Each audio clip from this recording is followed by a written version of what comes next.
Revenue department ಅಲ್ಲೇ ಒಂದು 20,000 ಕೋಟಿ ವರ್ಗಾವಣೆ ವ್ಯವಹಾರ ಆಗುತ್ತೆ. 16,000 ಕೋಟಿ ಕೇವಲ ಹೋಮ್ ಮಿನಿಸ್ಟ್ರಿ ನಡೆಯುತ್ತೆ. ಒಂದು ವರ್ಷಕ್ಕೆ ನಮ್ದು ಏನ್ ಬಜೆಟ್ ಇದೆ, ಬಹುತೇಕ ಬಜೆಟ್ ನಷ್ಟು ಅಥವಾ ಬಜೆಟ್ ಗಿಂತ ಹೆಚ್ಚಿಗೆ ಲಂಚ ನಡೆಯುತ್ತೆ.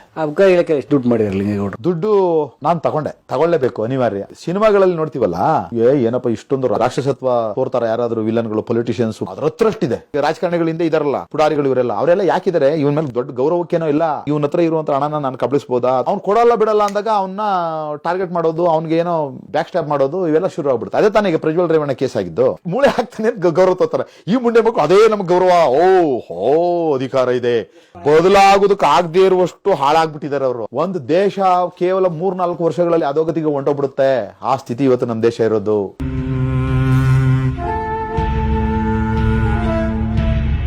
$700 ಕೋಟಿ ಅಂದ್ರಲ್ಲ ಅವರು, ಎಕ್ಸೈಸ್ ಡಿಪಾರ್ಟ್ಮೆಂಟ್ ಅಲ್ಲಿ 700 ಕೋಟಿ ಆಗಿರುತ್ತೆ. ಅದೇನೋ ಒಂದು ವರ್ಷಕ್ಕೆ ಎಕ್ಸೈಸ್ ಇಲಾಖೆನಲ್ಲೂ ಸುಮ್ಮನೆ ಅಂದಾಜು ಒಂದು 250-200 ಜನ ಡೆಪ್ಯೂಟಿ ಸೂಪರಿಂಟೆಂಡೆಂಟ್ಸ್ ಅಂತ ಅನ್ಕೊಳ್ಳಿ, 50 ಲಕ್ಷ. ಅದರಲ್ಲಿ ಒಂದು 20 ಜನ ಆಗ್ತಾರೆ ಅಂತ ಅಂದ್ರೆ ಎಷ್ಟು ಜನ ಆಯ್ತು? 10 ಕೋಟಿ. ಡಿಸಿಗಳು ಎಷ್ಟು ಜನ, ಸೂಪರಿಂಟೆಂಡೆಂಟ್ಗಳು ಎಷ್ಟು ಜನ, ಇನ್ಸ್ಪೆಕ್ಟರ್, ಗಾರ್ಡ್ಗಳಿಂದ ಲೆಕ್ಕಾಚಾರ ಇಟ್ಕೊಳ್ಳಿ. ಇದು ವರ್ಗಾವಣೆನಲ್ಲಿ. ಉಳಿದ ಅಕ್ರಮಗಳಲ್ಲೆಲ್ಲ ಲೆಕ್ಕಾಚಾರ ಮಾಡಿಕೊಂಡ್ರೆ ಏನು ಅದು ಮಿನಿಸ್ಟ್ರು ಕಣ್ಣಾಳ್ತಿನಲ್ಲಿ 1,000 ಕೋಟಿ ರೂಪಾಯಿ ಅವ್ಯವಹಾರ ನಡೆಯುತ್ತೆ. ಒಬ್ಬ ಅಬಕಾರಿ ಸಚಿವ ಬಂದ 1,000 ಕೋಟಿ ಅವ್ಯವಹಾರ ರೆಡಿ ಒಂದು ವರ್ಷಕ್ಕೆ. ಇಲ್ಲೇ ನೀವು ಗೃಹ ಮಂತ್ರಿ ಹತ್ರ ಎಷ್ಟು ನಡೆಯುತ್ತೆ? ಅವನು ಬಹುಶಃ ಒಂದು 10-20,000-30,000 ಕೋಟಿ ಎಷ್ಟು ನಡೆಯುತ್ತೆ ಗೃಹ ಮಂತ್ರಿ. ಸಾವಿರಾರು ಜನ ಇದ್ದಾರೆ ಇದರಲ್ಲಿ. ಎಕ್ಸೈಸ್ ಡಿಪಾರ್ಟ್ಮೆಂಟ್ ಅಲ್ಲಿ 3,000 ಜನ ಸಿಬ್ಬಂದಿ, ಪೊಲೀಸ್ ಡಿಪಾರ್ಟ್ಮೆಂಟ್ ಅಲ್ಲಿ 16,000 ಜನ ಪೊಲೀಸರು, ಇನ್ಸ್ಪೆಕ್ಟರ್ಗಳು, ಸಬ್ ಇನ್ಸ್ಪೆಕ್ಟರ್ಗಳು. ಇದರಲ್ಲಿ ಎಷ್ಟು 16,000 ಕೋಟಿ ಕೇವಲ ಹೋಮ್ ಮಿನಿಸ್ಟ್ರಿ ನಡೆಯುತ್ತೆ. ಟ್ರಾನ್ಸ್ಫರ್ ಅಲ್ಲೇ 1,000 ಕೋಟಿ, 16,000 ಕೋಟಿ ಜಸ್ಟ್ ಒನ್ ಟೈಮ್ ಟ್ರಾನ್ಸ್ಫರ್. ಒಂದು ವರ್ಷದ ಟ್ರಾನ್ಸ್ಫರ್. ಈಗ 5% 6% ಅಥವಾ 4% ಅಂತ ಏನ್ ಹೇಳ್ತಾರಲ್ಲ, ಅಷ್ಟು ಮೇಲ್ನೋಟಕ್ಕೆ ಅದು 5% 6% ಮೇಲ್ಪಟ್ಟಿದ್ ಮಾಡ್ಬೇಕು ಅಂತ ಅಂದ್ರೆ ಮುಖ್ಯಮಂತ್ರಿಗಳು ಒಪ್ಪಿಗೆ ತಗೋಬೇಕಾಗುತ್ತೆ. ಕೊಡ್ತೇವೆ ಮುಖ್ಯಮಂತ್ರಿಗಳ ಒಪ್ಪಿಗೆ ತೆಗೆದುಕೊಳ್ಬೇಕು ಅಂತ ಮಾಡಿರೋದೇ ಅದಕ್ಕೆ 5% ಅಂತ ಮಾಡಿಬಿಡ್ತಾರೆ. ಅದು ಒಂದು 10-15% ನಡೀತದೆ. ಇನ್ನು ಹೆಚ್ಚುವರಿ ಎಷ್ಟು ಪರ್ಸೆಂಟೇಜ್ ನಡೀತದೆ, ಅಷ್ಟು ಪರ್ಸೆಂಟೇಜ್ ಎಲ್ಲ ಮಾಮೂಲಿ ಮುಖ್ಯಮಂತ್ರಿಗಳ ಕಚೇರಿ, ಅಲ್ಲಿಂದ ಮುಖ್ಯಮಂತ್ರಿಗಳ ಕೆಳಗಡೆ ಹತ್ತರಲ್ಲಿ ಯಾರೆಲ್ಲ ಇದ್ದಾರೆ ಅವರೆಲ್ಲ ಬಂಟರು, ಅವರೆಲ್ಲರಿಗೂ ಸೇರ್ಕೊಂಡು, ಅಧಿಕಾರಿಗಳಿಗೂ ಸೇರ್ಕೊಂಡು ಅವ್ರು ಪರಿತಾ ಇರುವಂತವ್ರು ಎಲ್ಲರಿಗೂ ಹಂಚಿಕೆ ಆಗುತ್ತೆ. ಅದು 16,000 ಕೋಟಿ. ರೆವಿನ್ಯೂ ಡಿಪಾರ್ಟ್ಮೆಂಟ್ ಅಲ್ಲೇ ಒಂದು 20,000 ಕೋಟಿ ವರ್ಗಾವಣೆ ವ್ಯವಹಾರ ಆಗುತ್ತೆ.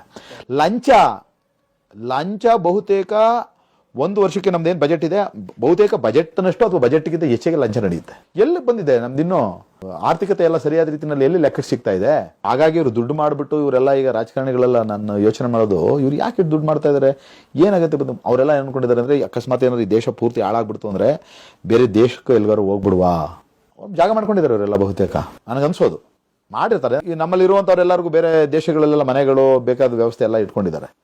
ಆ ಯೋಚನೆನೂ ಮಾಡ್ಕೊಂಡಿರ್ಬೋದು. ದೇಶ ಹಾಳಾಗ್ಲಿ ಬಿಡ್ರಿ, ನೋಡೋಣ ಮುಂದಕ್ಕೆ ಏನಾಗುತ್ತೆ, ಅಥವಾ ಬೇರೆ ಕಡೆ ಹೋಗಿ ಸೇರ್ಕೊಂಡ್ರೆ ಆಯ್ತು, ಇಲ್ಲೇ ಇರ್ಬೇಕಾ ನಾವು, ಹಣ ಸಂಪಾದನೆ ಮಾಡ್ಕೊಂಡ್ರೆ ಅಂತ ಯೋಚನೆ ಮಾಡ್ಕೊಂಡಿರ್ಬೋದು. ಸಿನಿಮಾಗಳಲ್ಲಿ ನೋಡ್ತೀವಲ್ಲ, ಸಿನಿಮಾಗಳಲ್ಲಿ ಯಾವ್ದೋ ಒಂದು ಸಿನಿಮಾದಲ್ಲಿ ಏನಪ್ಪ ಇಷ್ಟೊಂದು ರಾಕ್ಷಸತ್ವ ತೋರ್ತಾರ ಯಾರಾದ್ರೂ ವಿಲನ್ಗಳು, ಪೊಲಿಟಿಷಿಯನ್ಸ್, ಅಧಿಕಾರಿಗಳು ಅಂತ ನಾವು ಯೋಚನೆ ಮಾಡೋದು.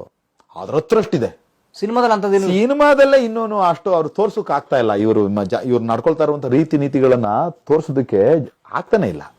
ಅಷ್ಟೊಂದು ಕೆಟ್ಟದಾಗಿ ಆಡಳಿತ ವ್ಯವಸ್ಥೆ ಕೆಟ್ಟೋಗಿರುವಂತದ್ದು. ಅಂತ ಸ್ಕ್ರಿಪ್ಟ್ ಬ್ರೇಕ್ ನಮ್ಮ ಕೈಲಿ ಆಗ್ತಾನೆ ಇಲ್ಲ. ಅದಕ್ಕಿಂತ ಚೆನ್ನಾಗಿ ಮಾಡ್ತಾರೆ. ಅದಕ್ಕಿಂತ ಚೆನ್ನಾಗಿದೆ. ಅದಕ್ಕಿಂತ ದೊಡ್ಡ ಶೋಷಣೆಗಳಾಗ್ತಾ ಇದಾವೆ. ಅಷ್ಟು ನೆಕ್ಸಸ್. ಆಮೇಲೆ ಆ ರೀತಿ ಹೇಗೆ ಮಾಡ್ಬಿಟ್ಟಿದ್ದಾರೆ ಅಂದ್ರೆ, ಇದು ಸರಿ ಹೋಗ್ಲೇಬೇಕು. ಯಾಕೆಂದ್ರೆ ಯಾವುದೇ ಒಂದು ಕೆಟ್ಟ ವ್ಯವಸ್ಥೆ ತನ್ನ ಬಾರಕ್ಕೆ ತಾನೇ ಕುಸಿಯುತ್ತೆ. ಅದನ್ನೇ ಪ್ರಕೃತಿ ಅನ್ನೋದು. ಈಗ ನೀವು ಅರ್ಥಶಾಸ್ತ್ರದಲ್ಲಿ ಒಂದು ಪ್ರಸಿದ್ಧವಾದಂತ ಒಂದು ಹೇಳಿಕೆ, ಅದು ಮಾರುಕಟ್ಟೆನಲ್ಲಿ ಪದಾರ್ಥಗಳ ಸರಬರಾಜು ಹೆಚ್ಚಾಗಿ ಆಯ್ತಿದಂಗೆನೆ ಡಿಮಾಂಡ್ ಕಮ್ಮಿ ಆಗ್ಬಿಟ್ಟು ರೇಟ್ ಕುಸಿದು ಬಿಡುತ್ತೆ, ಬೆಲೆ ಕಡಿಮೆ ಆಗುತ್ತೆ. ಬೆಲೆ ಕಡಿಮೆ ಆಯ್ತಿದಂಗೆನೆ ಪ್ರೊಡಕ್ಷನ್ ಕಮ್ಮಿ ಆಗುತ್ತೆ. ಯಾಕೆ ಪ್ರೊಡಕ್ಷನ್ ಕಮ್ಮಿ ಮಾಡ್ಲೇಬೇಕು ಅವನು ಪ್ರೊಡ್ಯೂಸರ್, ಯಾಕಂದ್ರೆ ಬೆಲೆ ಇಲ್ಲ. ಆಗ ಮತ್ತೆ ಡಿಮಾಂಡ್ ಜಾಸ್ತಿ ಆಗುತ್ತೆ. ಹೀಗೆ ಡಿಮಾಂಡ್ ಸಪ್ಲೈ ಕಾರಣದಿಂದಾಗಿ ಅದು ತನ್ನ ಈಕ್ವಿಲಿಬ್ರಿಯಂ ಸ್ಟೇಟ್ ಅನ್ನ ಮಾರುಕಟ್ಟೆ ತಾನೇ ಕಾಯ್ದುಕೊಳ್ಳುತ್ತೆ ಅಂತ. ಅದೇ ಕಾಯ್ಕೊಳ್ಳೋದು. ಹಾಗೆ ಇದನ್ನು, ಈ ವ್ಯವಸ್ಥೆ ಕೂಡ ಇಷ್ಟ್ರ ಮಟ್ಟಿಗೆ ಏನು ಕೆಟ್ಟಿದೆಯಲ್ಲ, ಇದು ರಾಜಕಾರಣಿಗಳು, ಅಧಿಕಾರಿಗಳು, ಬಲಾಢ್ಯರು ಮತ್ತೆ ಹಿತಾಸಕ್ತ ಗುಂಪುಗಳು ಏನಿದಾವೆ, ಇವೆಲ್ಲ ಸೇರ್ಕೊಂಡು ಏನು ಕೆಡಿಸಿದ್ದಾರೆ. ಈ ಕೆಡಿಸಿರೋರು ಹಿಂದೆ ಇದಾರಲ್ಲ, ಈಗ ರಾಜಕಾರಣಿಗಳ ಹಿಂದೆ ಇದಾರಲ್ಲ, ಪುಡಾರಿಗಳು, ಅವರೆಲ್ಲ ಯಾಕಿದ್ದಾರೆ? ಇವನ ಮೇಲೆ ದೊಡ್ಡ ಗೌರವಕ್ಕೇನೋ ಇಲ್ಲ. ಯಾವಾಗಾದ್ರೂ ಇವನ ಹತ್ರ ಇರುವಂತ ಹಣನ ನಾನು ಕಬಳಿಸ್ಬೋದಾ, ಅಥವಾ ಕೊಡ್ತಾನಾ ಬಿಡ್ತಾನಾ ಅನ್ನುವಂಥ ಕಾರಣಕ್ಕೆ ಇರೋದು. ಅವ್ನು ಕೊಡಲ್ಲ ಬಿಡಲ್ಲ ಅಂದಾಗ ಅವನ್ನ ಟಾರ್ಗೆಟ್ ಮಾಡೋದು, ಅವ್ನಿಗೆ ಏನೋ ಬ್ಯಾಕ್ ಸ್ಟಾಪ್ ಮಾಡೋದು, ಇವೆಲ್ಲ ಶುರು ಆಗ್ಬಿಡುತ್ತೆ. ಅದೇ ತಾನೇ ಈಗ ಪ್ರಜ್ವಲ್ ರೇವಣ್ಣ ಕೇಸ್ ಆಗಿದ್ದು. ಡ್ರೈವರ್ ಪೆನ್ ಡ್ರೈವ್ ರಿಲೀಸ್ ಮಾಡ್ಬಿಡೋದು ಇವರೆಲ್ಲ ಗೊತ್ತಿರುತ್ತೆ. ಅಸಿಸ್ಟೆಂಟ್ಗಳ ಸಿಡಿ ತಂದು ಕೊಟ್ಬಿಡೋದು. ಆಮೇಲೆ ಏನಂದ್ ಮುಂದಿನ ದಿನಗಳಲ್ಲಿ ನನ್ನ ಸುಮ್ಮನೆ ಒಂದು ಊಹೆ, ಭ್ರಷ್ಟಾಚಾರದ ಮಾರ್ಗದಲ್ಲಿ ಮಾಡಿರುವಂತ ಸಾವಿರಾರು ಕೋಟಿ ಹಣನ ಯಾರು ಅನುಭವಿಸೋಕ್ಕಾಗಲ್ಲ.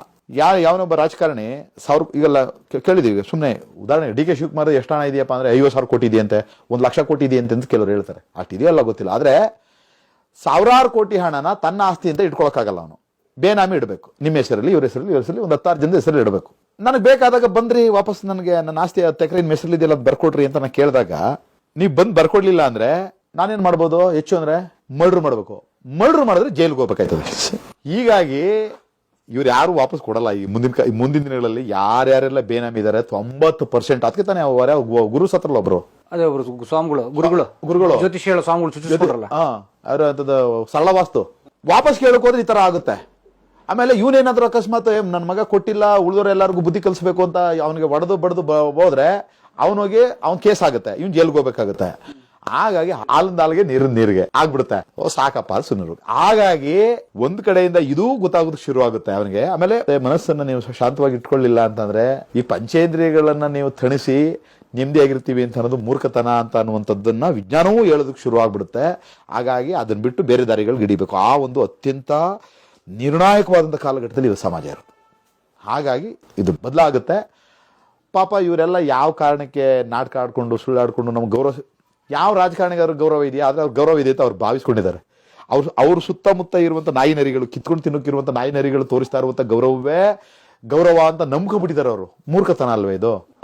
ಮೂಳೆ ಹಾಕ್ತಾನೆ ಗೌರವ ತೋರ್ತಾರೆ. ಈ ಮುಂಡೆ ಮಕ್ಕಳು ಅದೇ ನಮ್ಗೆ ಗೌರವ, ಅಧಿಕಾರ ಇದೆ ಅಂತ ಅಲ್ಕೊಂಡು ಖುಷಿ ಪಡ್ತಾ ಇದ್ದಾರೆ.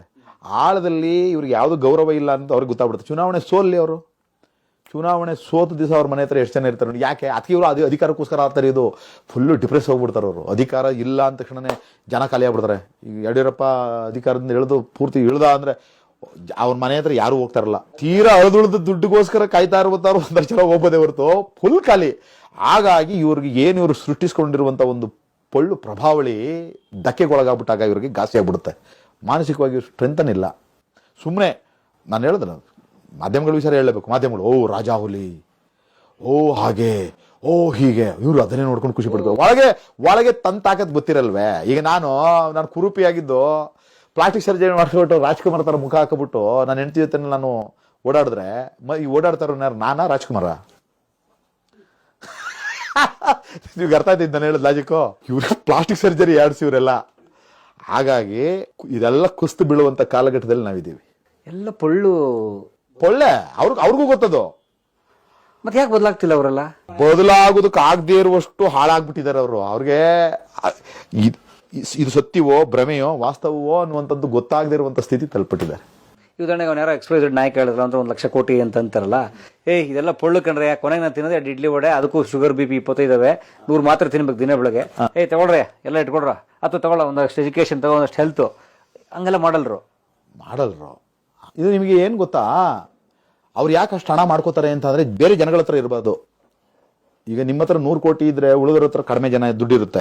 ಈ 16,000 ಜನಗಳ ದುಡ್ಡನ್ನ ನೀವು ಒಡೆದು ಇವರು ಜೇಬನ್ನ ಖಾಲಿ ಮಾಡಿದ್ರೆ ಮಾತ್ರ ನಿಮ್ಮನ್ನ ದೊಡ್ಡ ಮನುಷ್ಯ ಅಂತ ಒಪ್ಕೊಳ್ಳೋದು. ಈ ಜನಗಳ ಜೇಬುಗಳನ್ನು ಖಾಲಿ ಮಾಡುವಂತ ಅನಿವಾರ್ಯತೆ ಇದೆ ಅವ್ರಿಗೆ. ಸೊ ನಾನ್ ಶ್ರೀಮಂತ ಆಗ್ಬೇಕು ಬ್ಯಾಕ್ ಗ್ರೌಂಡ್. ಈಗ ಬ್ಯಾಕ್ ಗ್ರೌಂಡ್ ನೋಡಿ. ಏನು ಈಗ ನಾನ್ ಚೆನ್ನಾಗಿ ಕಾಣಬೇಕು ಅಂದ್ರೆ ಬ್ಯಾಕ್ ಗ್ರೌಂಡ್ ಚೆನ್ನಾಗಿರ್ಬೇಕಲ್ವ ಇಲ್ಲಿ?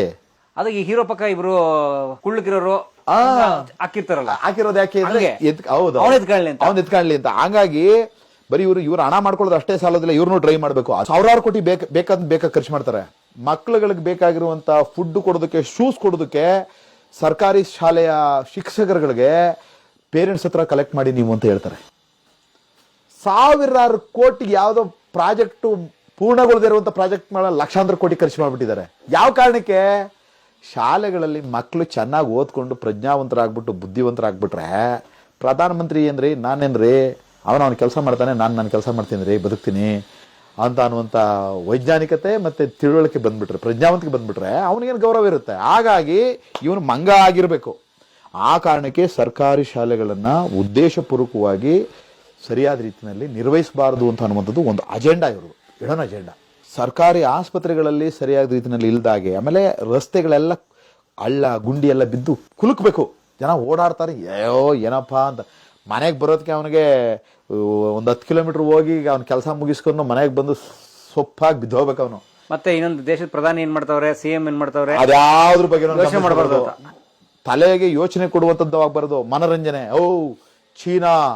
ಚೀನಾದಲ್ಲಿ ಆಹಾರ ಇಲ್ಲ, ಅಮೆರಿಕಾದಲ್ಲಿ ಬಟ್ಟೆ ಇಲ್ಲ, ತೋರಿತಾ ಇದಾರೆ, ಶ್ರೀಲಂಕಾ ಬರ್ಗೆಟ್ಟೋಯ್ತು, ಇಂಥವ್ ತೋರಿಸಿ ತೋರಿಸಿ ನಾವೇನಪ್ಪ ಬಟ್ಟೆನೂ ಐತೆ ಎಲ್ಲ ಐತೆ ನಮ್ಗೆ, ನಾವು ಚೆನ್ನಾಗಿದ್ದೀವಿ. ಸೇಮ್ 1970s ಅಥವಾ 60s ಅಲ್ಲಿ ಮಾವೋತ್ ಸೆ ತುಂಗ್ ಅಲ್ಲಿ ಚೈನಾದಲ್ಲಿ, ಅಮೆರಿಕಾದಲ್ಲಿ ಇವ್ರು ಕೊಡ್ತಾ ಇದ್ದು 1 ಗೆಣಸಂತೆ ಮಕ್ಳು, ಒಂದು ಫ್ಯಾಮಿಲಿಗೆ 1 ಗೆಣಸು ಕೊಟ್ರೆ ಅವ್ನು ತಿನ್ಕೊಳ್ಳೋದು. ಅಮೆರಿಕಾದಲ್ಲಿ ಊಟನೇ ಇಲ್ಲ, 1 ಗೆಣಸು ಇಲ್ಲ, ಒಂದು ಕುಟುಂಬಕ್ಕೆ 1 ಗೆಣಸು ಸಿಗ್ತಾ ಇಲ್ಲ ಅಂತ ಹೇಳೋದು. ಆದ್ರೆ ಇಲ್ಲಿ ಕೊಡ್ತಾ ಇದ್ದು 1 ಗೆಣಸು, ಒಂದು ಕುಟುಂಬಕ್ಕೆ ಒಬ್ಬನಿಗೆ 1 ಗೆಣಸು ಕೊಡ್ತಾ ಇದ್ರೆ ಇವನು ಹೇಳೋದು ಸ್ಕೂಲಲ್ಲಿ, ನೋಡಿ ಮಾವೋಸೆ ತುಂಗ್ ಅವರು ನಮಗೆ 1 ಗೆಣಸು ಕೊಡ್ತಾ ಇದ್ದಾರೆ, ಪುಣ್ಯಾತ್ಮರು, ದೇವರು. ಅಲ್ಲಿ ನೋಡಿದ್ರೆ ಅಮೆರಿಕಾದಲ್ಲಿ ಒಂದು ಕುಟುಂಬಕ್ಕೂ 1 ಗೆಣಸಿಲ್ಲ. ಇವ್ರೇನ್ ಮಾಡ್ಕೊಳ್ಳುವ, ಸದ್ಯ 1 ಗೆಣಸು ಸಿಗ್ತದ್ರಪ್ಪ, ಇದೇ ದೊಡ್ಡದು. ಹೌದು, ಅಯ್ಯೋ ಸದ್ಯಪ್ಪ, ಅಯ್ಯೋ ಅಲ್ಕೊಂಡು ಸೇಮ್ ಇಲ್ಲೂ ಕಂಪೇರ್ ಮಾಡ್ಕೊಂಡು ಬದುಕ್ಬಾರ್ದು. ಈಗ ಇಲ್ಲೂ ಹಾಗೆ ನಡೀತಾ ಇರೋದು, ಇಲ್ಲಿ ಹೇಗೆ ನಡೀತಾ ಇರೋದು, ನಮ್ಮ ದೇಶದಲ್ಲಿ ನಡೀತಾ ಇರೋದು ಈ ತರ. ಮಾಧ್ಯಮಗಳು ಅದನ್ನೇ ಹೇಳ್ತಾ ಇದಾವೆ. ನಾನು ನೋಡ್ದೆ ಅದೊಂದು ಟಿವಿನಲ್ಲಿ, ಪಬ್ಲಿಕ್ ಟಿವಿ ಇರಬೇಕಾ ಅಥವಾ ಚೀನಾದಲ್ಲಿ ಬಟ್ಟೆಗೆ ಹಾಹಾಕಾರ, ಆಹಾರಕ್ಕೆ ಹಾಹಾಕಾರ, ಎಕ್ಸಾಜರೇಟ್ ಮಾಡೋದು.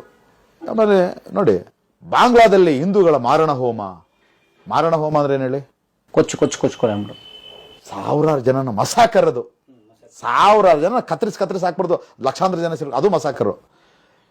ಅಲ್ಲೇನೋ ಒಂದ್ ಸ್ವಲ್ಪ ಗಲಾಟೆ ಆಗ್ತಾ ಇದೆ ಅಂತೂ ಹಿಂದೂಗಳ ಮಾರಣ ಹೋಮ ಏನು ಇಲ್ಲೂ ಆಗ್ಬಿಡ್ಲಿ ಅಂತ. ಮತ್ತೆ ಅಲ್ಲಿ ಮಾರಣ ಹೋಮ ಆಯ್ತದಪ್ಪ, ನಾವು ನೆಮ್ಮದಿಯಾಗಿದ್ದೀವಿ, ಏನ್ ನಮ್ಮನ್ನ ಎಷ್ಟು ಚೆನ್ನಾಗಿ ಇಟ್ಟಿದ್ದಾರೆ ನಮ್ಮ ರಾಜಕಾರಣಿಗಳು, ಇರೋದೇ ಚೆನ್ನಾಗಿದೆಪ್ಪ, ಇನ್ನೇನ್ ಕೇಳೋದ್ ಬೇಡ, ಬೇಡ ಅಪ್ಪ, ಇಷ್ಟು ಕೊಟ್ಟಿದ್ರೆ ನೀನ್ ನಾವೇ ಪುಣ್ಯವಂತ ಅನ್ನೋ ಅದನ್ನ ಇವನಿಗೆಲ್ಲ ಕೇಳಬಾರ್ದು ಅಂತ ಹೇಳ್ಬಾರ್ದು. ಅವನು ಆ ಸ್ಥಿತಿನಲ್ಲೇ ಇರಬಾರ್ದು, ಮನರಂಜನೆ ನೋಡ್ಕೋಬೇಕು ಆರಾಮಾಗಿ. ಇವನ್ ಏನ್ ಪ್ರಶ್ನೆ ಮಾಡಬಾರ್ದು, ಇವನ್ ಮೈಕೈ ಏನ್ ಹೋಯ್ತಾ ಇರ್ಬೇಕು. ಆಮೇಲೆ ಕಾಯಿಲೆ, ಆಸ್ಪತ್ರೆಗೆ ಹೋಗಂಗಿಲ್ಲ, ಒಳ್ಳೆ ಎಜುಕೇಶನ್ ಇಲ್ಲ, ಅದು ಬೇಕಾಗಿ ಬುದ್ಧಿ ನೋಡ್ದೆ, ನನಗೇನ್ ಸಮಸ್ಯೆ ಆಗ್ತಾ ಇದೆ ಅಂತ ಅನ್ನೋದು ಗೊತ್ತು ಮಾಡ್ಕೊಳ್ಳೋದು ಬೇಕಾಗಿರೋಂಥ ಪ್ರಜ್ಞಾವಂತಿಕೆನೂ ಇಲ್ದಂಗೆ. ಶಾಲೆಗಳು, ಒಂದ್ ದೇಶದ ಶಿಕ್ಷಣ ಹೋಯ್ತು ಅಂದ್ರೆ ಅಲ್ಲಿಗೆ ಮುಗೀತು. ಮಂಗಗಳು ಇಲ್ಲೇನ, ಒಬ್ಬ ಬುದ್ಧಿವಂತ ಲೀಡರ್ ಆಗುವಂತವನು ಲಕ್ಷಾಂತರ ಜನ ಸಶಕ್ತರನ್ನ ಕಟ್ಕೊಂಡು ಅವರು ಲೀಡರ್ ಆಗೋದು, ಅದು ಶಕ್ತಿ. KRS ಪಕ್ಷ ಮಾಡ್ತಾ ಇದ್ದದನ್ನ. ಸಾವಿರಾರು ಜನ ಪ್ರಶ್ನೆ ಕೇಳಬಲ್ಲಂಥವ್ರು, ಹೋರಾಟ ಮಾಡಬಲ್ಲಂಥವ್ರು, ತಿಳುವಳಿಕೆ ಇರುವಂಥವ್ರು, ಮೈಕ್ ಇಟ್ಕೊಂಡು ಎಲ್ಲ ವಿಚಾರಗಳನ್ನ ಮಾತಾಡಿ ಜನಗಳಿಗೆ ಹೇಳ್ಬಲ್ಲಂಥವ್ರು, ಇಂಥ ಸಾವಿರಾರು ಜನಗಳನ್ನ ಕಟ್ಟಿ ನಾಯಕರನ್ನು ರೂಪಿಸಬೇಕು ಅನ್ನುವಂಥ ಯೋಚನೆ ಮಾಡ್ತಾ ಇದೆ.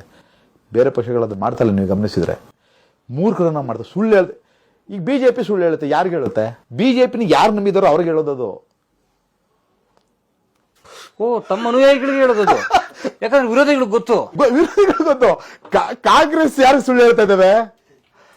ಅವ್ರು ಫಾಲೋ ಮಾಡೋರಿಗೆ, ತಮ್ಮನ್ನ ನಂಬ್ಕೊಂಡಿರುವಂತ ಜನಗಳಿಗೆ ಇವರು ಸುಳ್ಳು ಹೇಳ್ತಾ ಇರೋದು.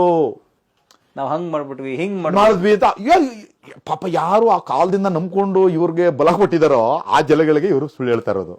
ಇದೆಲ್ಲವೂ ಇನ್ ಮುಂದಿನ ದಿನಗಳಲ್ಲಿ ನೀವೆಲ್ಲ ಸೇರ್ಕೊಂಡು ಗೊತ್ತು ಮಾಡ್ಬೇಕು ಸಮಾಜಕ್ಕೆ. ಎಕನಾಮಿಕ್ ಟೈಮ್ಸ್ ಹೇಳುತ್ತೆ, ಕಳೆದ 2 ವರ್ಷದಿಂದ GDP ಢಮಾರ್ ಅಂತ.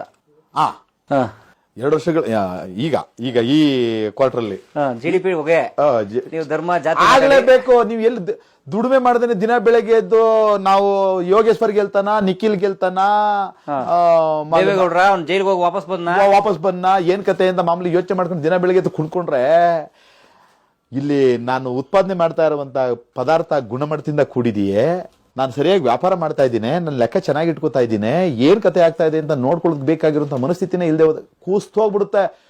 ಒಂದು ದೇಶ ಕೇವಲ 3-4 ವರ್ಷಗಳಲ್ಲಿ ಅಧೋಗತಿಗೆ ಹೊಂಟೋಗ್ಬಿಡುತ್ತೆ. ಆ ಸ್ಥಿತಿ ಇವತ್ತು ನಮ್ಮ ದೇಶ ಇರೋದು ಅಲ್ಲಿಗೆ ಬಂದಿದೆ. ಹಾಗಾಗಿ ಇದು ಸರಿ ಹೋಗುತ್ತೆ. ಆದ್ರೆ ವಿಶ್ವಾಸ ಇಟ್ಕೊಂಡು ಕೆಲಸ ಮಾಡುವಂತ ಜನ, ಶ್ರದ್ಧೆ ಇಟ್ಕೊಂಡು ಕೆಲಸ ಮಾಡುವಂತ ಜನ, ಆಮೇಲೆ ಇವತ್ತು ನಮ್ಮ ಜವಾಬ್ದಾರಿ, ನಮ್ಮ ಕರ್ತವ್ಯ ಅಂತ ಅನ್ಕೊಂಡು ಕೆಲಸ ಮಾಡುವಂತ ಜನ ಬರಬೇಕು. ನನ್ನ ಕುಟುಂಬ ಚೆನ್ನಾಗಿರ್ಬೇಕು ಅಂದ್ರೆ, ಸಮಾಜ ಚೆನ್ನಾಗಿದ್ದಾಗ ಮಾತ್ರ ನನ್ನ ಕುಟುಂಬ ಚೆನ್ನಾಗಿರ್ಬೇಕು ಇರೋದಕ್ಕೆ ಸಾಧ್ಯ. ಮನೆ ಮತ್ತೆ ನನ್ನ ಕಾಂಪೌಂಡ್ ಒಳಗಡೆ ಮಾತ್ರ ನಾನು ಚೆನ್ನಾಗಿ ಇಟ್ಕೋತೀನಿ ಅಂತಾರೆ. ನನ್ನ ಮನೆ ಮತ್ತೆ ಕಾಂಪೌಂಡ್ ಒಳಗಡೆ ಎಷ್ಟು ಗಂಟೆ ಇರ್ತೀನಿ ದಿನದಲ್ಲಿ, ಹೊರಗಡೆ ಎಷ್ಟೊತ್ತಿರ್ತೀನಿ, ಇದನ್ನ ಯೋಚನೆ ಮಾಡಬೇಕು. ಈ ತರದ್ದು ಒಂದು ಯೋಚನೆ ಮಾಡುವಂತ ಜನಗಳ ಸಂಖ್ಯೆನೂ ಜಾಸ್ತಿ ಆಗ್ತಾ ಇದೆ. ಹಿಂದೆಂದಿಗಿಂತ ಈಗ ಜಾಸ್ತಿ ಆಗ್ತಾ ಇದೆ, ಪ್ರಜ್ಞಾವಂತರ ಸಂಖ್ಯೆ ಜಾಸ್ತಿ ಆಗ್ತಾ ಇದೆ. ಆದ್ರೆ ಅವರು ಗೊಂದಲದಲ್ಲಿದ್ದಾರೆ, ಯಾರು ಮಾತ್ರ ನಂಬಬೇಕು, ಯಾರು ಸುಳ್ಳು ಹೇಳ್ತಾ ಇದ್ದಾರೆ, ಯಾರು ಸತ್ಯ ಹೇಳ್ತಾ ಇದ್ದಾರೆ ಅಂತ. KRS ಪಕ್ಷ ಆ ಕಾರಣಕ್ಕೆ KRS ಪಕ್ಷ ಮಾತಾಡ್ತಾ ಇದೆ ಅಂತ ಅಂದ್ರೆ ಅದರಲ್ಲಿ ಸತ್ಯ ಇದೆ ಅಂತ ಜನಕ್ಕೆ ಅನ್ಸೋದಕ್ಕೆ ಶುರು ಆಗಬೇಕು. 16 ವರ್ಷಗಳ ಕಾಲನೇ ಆಗಲಿ. ರವಿಕೃಷ್ಣ ರೆಡ್ಡಿ ಅವ್ರು ಏನೋ ಮಾತಾಡ್ತಾರೆ, ರವಿಕೃಷ್ಣ ರೆಡ್ಡಿ ಸುಳ್ಳು ಹೇಳಲ್ಲ. ರವಿಕೃಷ್ಣ ರೆಡ್ಡಿ ಸುಳ್ಳು ಹೇಳಲ್ಲ, ನಿಮ್ಗೆ ಗೊತ್ತಿರಲಿ. ಇದು ನಿಮ್ ಬಗ್ಗೆ ಏನೋ ಮಾತಾಡಬೇಕು ಅಂದ್ರೆ ಯಾರೋ ಕಡೆ ಮೂಲದಿಂದ ಕನ್ಫರ್ಮ್ ಮಾಡ್ಕೊಂಡೆ ಅವ್ರು ಏನೋ ಮಾತಾಡೋದು. ಈಗ ನಾವೆಲ್ಲ ಅದನ್ನ ಅಭ್ಯಾಸ ಮಾಡ್ಕೊಂಡಿದ್ದೀವಿ ಬಹಿರಂಗವಾಗಿ. ಈಗ ನಾನು ಹೇಳಿದ್ನಲ್ಲ, ಈಗ ನಾನು ಮಾತಾಡಿದ ಮಾತು ಯಾವುದು ಸುಮ್ಮನೆ ಒಂದು ಊಹೆ ಮಾಡಿಕೊಂಡು ಕಪೋಲ ಕಲ್ಪಿತವಾಗಿ ಹೇಳಿದ ಮಾತುಗಳಲ್ಲ. ನಾನು ಅಲ್ಲಲ್ಲಿ ವಿಚಾರಗಳನ್ನು ತಿಳ್ಕೊಂಡಿದ್ದೀನಿ. ಕೆಲವು ಅಧಿಕಾರಿಗಳು, ಈಗ ನಾನು ಯಾವುದೋ ಯಾರನ್ನೋ ಗರ್ಭಪಾತ ಮಾಡಿಸ್ಕೊಂಡು ಕರ್ಕೊಬರೋದಕ್ಕೆ ಹೋಗ್ತಾರೆ ಫಾರಿನ್ಗೆ ಅಂತ ಹೇಳಿದ್ನಲ್ಲ, ನಾನು ಕೇಳಿದ್ದೀನಿ ಅದನ್ನ. ಸದ್ಯಕ್ಕೆ ಅವ್ರ ಹೆಸರು ಹೇಳಲ್ಲ ನಾನಿಲ್ಲಿ. ಆದರೆ ಇಬ್ಬರು ಅಧಿಕಾರಿ ನಿಮ್ಗೆ ಹೇಳ್ತೀನಿ, ಕೇಳ್ಕೊಳ್ಳಿ.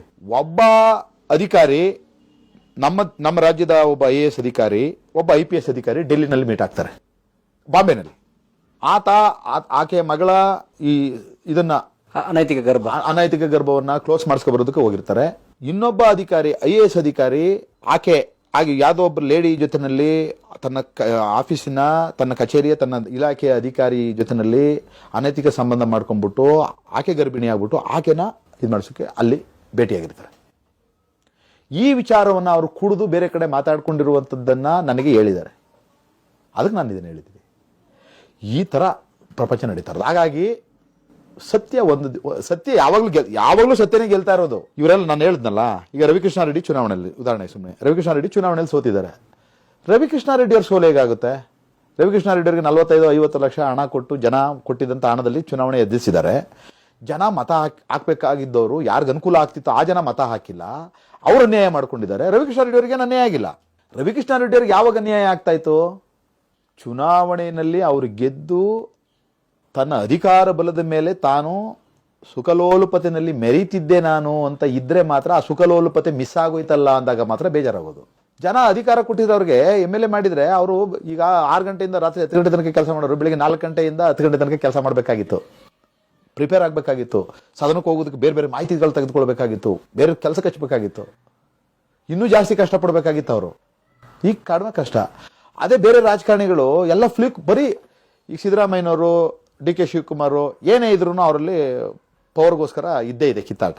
ಈಗ ಅಹಿಂದ ಸಮಾವೇಶ ಏನು ಮಾಡ್ತೀವಿ ಅಂತ ಹೇಳ್ತಾ ಇರುವಂಥದ್ದು DK ಶಿವಕುಮಾರ್ಗೂ ಒಂಥರ ಚೋಕ್ ಕೊಡ್ತಾ ಇರೋದು. ಇವಾಗ DK ಶಿವಕುಮಾರ್ ಬಹುಶಃ 2 ವರ್ಷ ಅಂತ ಆಗಿದೆ ಅಂತೆ. ಸೊ ಏನಾದ್ರು ಮಾಡಿ ಸಾಧ್ಯ ಆದ್ರೆ ಇದನ್ನೇ ಸಂದರ್ಭ ಬಳಸ್ಕೊಂಡು ಮುಂದುವರಿಲ್ಲ ಏನ್ ಕತೆ ಅಂತ ಅವರವರಲ್ಲೇ ಒಳಗಡೆ ಕಿತ್ತಾಟ. ಈ ತರದ್ದು ಒಂದು ವಿಚಿತ್ರವಾದಂಥ ಸ್ಥಿತಿಲಿ ಇರುವಂತವರು ಪರಸ್ಪರ ಚೆನ್ನಾಗಿ ಇದ್ಕೊಂಡು ಗೌರವನೇ ಇರಲ್ಲ. ಸುಮ್ಮನೆ ಬಹಿರಂಗವಾಗಿ ನಾಟಕ ಸಿಕ್ಕಾಪಟ್ಟೆ ನಾಟಕ ಆಡ್ಕೊಂಡು ನಿಜವಾಗಿ ತಮ್ಮ ನೈಜತೆ ಏನಿದೆ, ತಮ್ಮ ನೈಜ ಸ್ವರೂಪ ಏನಿದೆ ಆ ಸ್ವರೂಪನೇ ಮರ್ತು ಬಿಟ್ಟಿದ್ದಾರೆ. ಈ ತರ ಸ್ಥಿತಿಯಲ್ಲಿ ಒಂದು ಬಹಳ ಅತ್ಯಂತ ಕೆಟ್ಟ ಸ್ಥಿತಿನಲ್ಲಿ ಇವತ್ತು ಸಮಾಜ ಇರೋದು. ಇದೆಲ್ಲ ಬದಲಾಗಬೇಕು. ನಾವೇನೋ ಕೆಲಸ ಇದ್ದೀವಿ, ಚೆನ್ನಾಗಿದ್ದೀವಿ, ಸೇಫಾಗಿ. ಏನು ಸೇಫ್ ಆಗಿದ್ದೀವಿ? ಯಾರು ಸೇಫ್ ಆಗಿಲ್ಲ, ಯಾವನು ಸೇಫ್ ಆಗಿಲ್ಲ. ಹಾಗಾಗಿ ಸೇಫ್ ಆಗಿರುವಂಥ ಒಂದು ವ್ಯವಸ್ಥೆ ತರೋದಕ್ಕೆ ಡೆಮಾಕ್ರಸಿನೇ ಅವಕಾಶ ಇದೆ. ಅದನ್ನು ಬಳಸೋಣ, ಕಷ್ಟಪಡೋಣ, ಸಾಧ್ಯ ಎಷ್ಟು ದೂರ ಆಗುತ್ತೆ ಅಷ್ಟು ದೂರ ನಡೆಯೋಣ ಅನ್ನುವಂಥ ಕಾರಣಕ್ಕೆ ರಾಜಕಾರಣ ಪ್ರವೇಶ. ಬಟ್ ಈಗ ಜನ ಎಸ್ಪೆಷಲಿ ಬುದ್ಧಿವಂತ ಮತದಾರ ಅಂತ ಅನ್ನಿಸ್ಕೊಂಡವರು ಇವತ್ತು ವಾಟ್ಸಪ್ ಸುದ್ದಿಗಳನ್ನು ನಂಬ್ಕೊಂಡು ಅಲ್ಲಿ ಬರೋದನ್ನ ಸತ್ಯ ಅನ್ಕೊಂಡು ತನ್ನ ಪಕ್ಷ ತಾನು ಯಾವುದೋ ಪ್ರೀತಿಸುವ ತಾನು ಹಿಂಬಾಲಿಸುವ ಪಕ್ಷಕ್ಕೆ ಯಾರೋ ಅಂತಂದ್ರೆ ಪರ್ಸನಲ್ ಆಗಿ ತಗೊಂಡು ಇನ್ನೊಬ್ಬನ ಮೇಲೆ ಅಟ್ಯಾಕ್ ಮಾಡೋದು, ಈ ಥರದ್ದು ಒಂದು ರೀತಿ ಆಧುನಿಕ ಮೌಢ್ಯ. ಇದು ಅಕ್ಷರ ಸಹ ಮೌಢ್ಯ. ಆದ್ರೆ ಮನುಷ್ಯನ ಪ್ರಜ್ಞೆ ಮತ್ತೆ ಮನುಷ್ಯನ ಬುದ್ಧಿವಂತಿಕೆ ಮೇಲೆ ನಾವು ಯಾವಾಗಲೂ ನಂಬಿಕೆ ಇಡಬೇಕಾಗುತ್ತೆ. ಹಾಗಾಗಿ ನಾವು ಇಲ್ಲಿ ತನಕ ಬಂದಿದ್ದೀವಿ. ಒಂದು ಮಾತಿದೆ, ಎಲ್ಲರನ್ನ ಎಲ್ಲ ಸಮಯದಲ್ಲಿ ಮೋಸಗೊಳಿಸೋಕ್ಕಾಗಲ್ಲ ಅಂತ. ಎಲ್ಲರನ್ನ ಕೆಲವು ಸಮಯದಲ್ಲೂ ಮೋಸಗೊಳಿಸ್ಬೋದು ಅಂತ ಇದೆ. ಹಾಗಾಗಿ ಪದೇ ಇದು ಆಗ್ತಾ ನೋಡ್ತಾ ಬಂದು ಇವರೆಲ್ಲ ಮನವರಿಕೆ ಆದಾಗ ಜನ ಆಲ್ಟರ್ನೇಟಿವ್ ಕಡೆ ನೋಡೋದಕ್ಕೆ ಶುರು ಮಾಡ್ತಾರೆ. ಅನಿವಾರ್ಯ ಅದು. ನಾನು ಹೇಳಿದ್ನಲ್ಲ, ಪ್ರಕೃತಿನೇ ಅದನ್ನ ಸಮತೋಲನ ಸ್ಥಿತಿಗೆ ತರುತ್ತೆ ಅಂತ. ಸಾಕಪ್ಪ ಇವ್ರ ಸಹವಾಸ, ಇವ್ರನ್ನ ಇನ್ನೂ ನಂಬ್ಕೊಂಡ್ರೆ ಮಾದರಿ ಮನೆಗಳಲ್ಲೇ ಏನಿದೆ. ಈಗ ಯಾವ ಕಂಡಂತೆ ಒಬ್ಬ ಅಯೋಗ್ಯ ರಾಜಕಾರಣಿಯನ್ನ ನಾನು ಗೌರವಿಸ್ತಾ ಇದ್ದೀನಿ ಅಂತ ನನ್ನ ಮಗನ ಎದುರುಗಡೆ ನಾನು ಮಾತಾಡ್ತಾ ಇದ್ರೆ ನನ್ನ ಮಗ ನನ್ನ ವಿಚಾರದಲ್ಲಿ ಹೆಂಗೆ ಗೌರವ ಇಟ್ಕೊಳ್ಳೋಕೆ ಸಾಧ್ಯ ಆಗುತ್ತೆ? ಹಾಗಾಗಿ ಇವತ್ತು ಮನೆಗಳಲ್ಲಿ ಅಪ್ದಿರ್ಕೊಂಡ್ರೆ ಮಕ್ಳುಗಳಿಗೆ ಏನಂತ ಗೌರವ ಇಲ್ಲ. ಆದ್ರೆ ಇವನೇನು ಅನ್ಕೊಂಡಿದ್ದಾನೆ, ನನಗೆ ನನ್ನ ಮಗ ಸರಿ ಇಲ್ಲ, ಬೋಳಿ ಮಗ, ಇವನನ್ನು ಗೌರವ ಕೊಡ್ತಾ ಇಲ್ಲ ಅಂತ ತಿಳ್ಕೊಂಡಿದ್ದಾನೆ. ಇವನು ಯಾರನ್ನು ಆರಾಧಿಸ್ತಾ ಇರುವಂತದ್ದೇ ಪೊಳ್ಳು ಮೂರ್ತಿ. ಅದು ಮಗನಿಗೆ ಗೊತ್ತದು. ಮಗನ ಸಾಫ್ಟ್ವೇರ್ ಗೊತ್ತಾಗಿದೆ, ಆತ್ಮಕ್ಕೆ. ನೋಡಿ, ಹೊರಗಡೆ ಈಗ ಇವ್ರು ಹೇಳ್ತಾರೋ ಸರಿನಾ ಸುಳ್ಳ ಅಂತ ಅನ್ನುವಂಥದ್ದು ಎಂತ ಮೂರ್ಖನಿಗೂ ಅರ್ಥ ಆಗುತ್ತೆ. ಆದ್ರೆ ಅವನು ಎಕ್ಸ್ಪ್ರೆಸ್ ಮಾಡೋಕೆ ಬರದೇ ಇರ್ಬೋದು, ಅವನಿಗೆ ಅದನ್ನು ವ್ಯಕ್ತಗೊಳಿಸೋಕೆ ಬರದೇ ಇರಬಹುದು. ಆದ್ರೆ ಅವನಿಗೆ ಅರ್ಥ ಅಂತೂ ಆಗುತ್ತೆ. ಹೀಗೆ ಇವೆಲ್ಲ ಆಗ್ತಾ ಆದ್ರೆ ಇವರು ಚಟಕ್ಕೆ ಬಿದ್ದುಬಿಟ್ಟಿದ್ದಾರೆ. ಯಾನೋ ಒಂದು ಪಕ್ಷ ಅಂತ ಅನ್ನುವಂಥದ್ದನ್ನ ನಾನಿವತ್ತು BJP ಪಕ್ಷ ಅಂತ ಹೇಳ್ಕೊತಾ ಇದ್ದೀನಿ, ನಾನಿವತ್ತು BJP ಪಕ್ಷ ಅಲ್ಲ ಅಂತ ಹೇಳ್ಕೊಂಡ್ಬಿಟ್ರೆ ಪಕ್ಕದ ಮನೇಲಿ ಅವನೆಲ್ಲ ಕಾಂಗ್ರೆಸ್ ಪಕ್ಷದವನು, ಇವನು ಇಷ್ಟೇ ನಾನು ಅನ್ಕೊಂಡ್ಬಿಡ್ತಾನೆ. ಹಂಗಾಗಿ ನನ್ನ ಮನೆ ಹಾಳಾದ್ರೂ ಪರವಾಗಿಲ್ಲ, ನಾನು ಬಿಜೆಪಿ ಪಕ್ಷ ಅನ್ಬೇಕು ಅಂತ ಅನ್ನುವಂಥ ಒಂದು ಅತ್ಯಂತ ಕೆಟ್ಟ, ಮೌಢ್ಯದ, ವಿಚಿತ್ರವಾದಂಥ ಒಂದು ಭ್ರಮಾಧೀನ ಸ್ಥಿತಿನಲ್ಲಿ ಹಲವಾರು ಜನ ಇರೋದು. ಇದು ಮುರಿದು ಬಿದ್ದೋಗುತ್ತೆ. ಈ ಮುರಿದು ಬಿದ್ದೋಗುವಾಗ ಕೊಲ್ಯಾಪ್ಸ್, ಸಿಸ್ಟಮ್ಮು ಒಂದು ರೀತಿಯಲ್ಲಿ ಕೊಲ್ಯಾಪ್ಸ್ ಆಗುತ್ತೆ. ಕೊಲ್ಯಾಪ್ಸ್ ಆಗುವಂಥ ಹಂತದಲ್ಲಿ ನಾವು ಇದನ್ನು ಸಿಸ್ಟಮನ್ನು ಉಳಿಸ್ಕೋತೀವಿ ಅಪ್ಪ ಅಂತ ಹೇಳೋದಕ್ಕೆ ಬೇಕಾಗಿರುವಂಥದ್ದನ್ನು ಒಂದು ವರ್ಗ ಗಳಿಸ್ಕೋಬೇಕು. ಯಾರ್ದು ಮಾತಾಡೋ ನಂಬೇಕಲ್ಲ. ಯಾವಾಗ ನಂಬ್ತಾರೆ? ಹೀಗೆ ಒಂದು 5 ವರ್ಷನೋ 10 ವರ್ಷನೋ ತಾವು ಆಡ್ತಾ ಇರುವಂಥ ಮಾತುಗಳಿಗೆ ಗಟ್ಟಿಯಾಗಿ ನಿಂತ್ಕೊಂಡಿರುವಂಥವ್ರು ಇಲ್ಲ ಇದನ್ನು ಸರಿಪಡಿಸೋಣ ನಾವಿದ್ದೀವಿ ಅಂತ ಹೇಳಿದಾಗ ಇವ್ರು ಅವರೇನು ಸುಮ್ಮನೆ ಆಗೋಕ್ಕೆ ಸಾಧ್ಯ ಆಗುತ್ತೆ. ಅಂಥ ಕಾರಣಕ್ಕೆ ಇವತ್ತು ರಾಜಕೀಯ ನಾಯಕತ್ವ ಬೇಕು. ಬಹಳ ಬಹಳ ಅತ್ಯಂತ ಕೆಟ್ಟ ಸ್ಥಿತಿನಲ್ಲಿ ಇವತ್ತು ಸಮಾಜ ಮತ್ತು ಆಡಳಿತ ವ್ಯವಸ್ಥೆ ಇದೆ. ಬಟ್ ಲಿಂಗೇಗೌಡರು ಈ ಅಬಕಾರಿ ಇಲಾಖೆ ಕೆಲಸ ಬಿಟ್ಟರು, 40 ಸಾವಿರ ಸಂಬಳ ಬರ್ತಿತ್ತು, ಕುಟುಂಬ ಇದೆ ಅವ್ರಿಗೆ. ಹೌದು. ಹೆಂಡತಿ ಟೀಚರು, ಮಕ್ಕಳು ಇಬ್ಬರಿದ್ದಾರೆ. ಸರ್ಕಾರಿ ಶಿಕ್ಷಕರು ಪ್ರೈಮರಿ ಸ್ಕೂಲ್. ಸೊ ನಿಮ್ಮ ಅರ್ನಿಂಗ್ ಏನೀಗ? ಸದ್ಯ ನನಗೇನು ಅರಿಗಿಲ್ಲ. ನನಗೊಂದು 5-6 ಎಕರೆ ಜಮೀನಿದೆ. ಜಮೀನಲ್ಲಿ ಭತ್ತ, ಕಬ್ಬು, ರಾಗಿ ಈ ಥರ ಹಾಕೊಳ್ತೀವಿ. ಊಟ ಬಟ್ಟೆಗೆ ಆಗುತ್ತೆ. ಹೆಂಡ್ತಿ ದುಡಿಮೆ ಮಾಡ್ತಾ ಇದ್ದಾರೆ. ಸರಳವಾಗಿ ಜೀವನ ಕಟ್ಕೊಂಡಿದ್ದೀವಿ. ಸರಳವಾಗಿ ಬದುಕೋದ್ರಲ್ಲಿ ಶಾಂತಿ ಮತ್ತು ನೆಮ್ಮದಿ ಇದೆ ಅಂತ ಅನ್ನೋದು ಅರ್ಥ ಆಗಿದೆ. ಸಂತೋಷವಾಗಿದ್ದೀವಿ. ಮತ್ತು ನನ್ನ ಪೂರ್ಣಾವಧಿ ಸಮಯ KRS ಪಕ್ಷವನ್ನು ಕಟ್ಟೋದ್ರಲ್ಲಿ, ಆರ್ಗನೈಸ್ ಮಾಡೋದ್ರಲ್ಲಿ, ಕಾರ್ಯಕ್ರಮಗಳನ್ನು ರೂಪಿಸೋದ್ರಲ್ಲಿ ನಮ್ಮ ಪಕ್ಷದ ಮುಖಂಡರುಗಳ ಜೊತೆಯಲ್ಲಿ ಕೆಲಸ ಮಾಡ್ತಾ ಇದ್ದೀನಿ. ಈ ಪೆನ್ಷನ್ ಇಲ್ಲ. ಅದು ನಂದು 14 ವರ್ಷ ಸರ್ವಿಸ್ ಆಯಿತು. 15 ವರ್ಷ ಸರ್ವಿಸ್ ಆಗಬೇಕಾಗಿತ್ತು.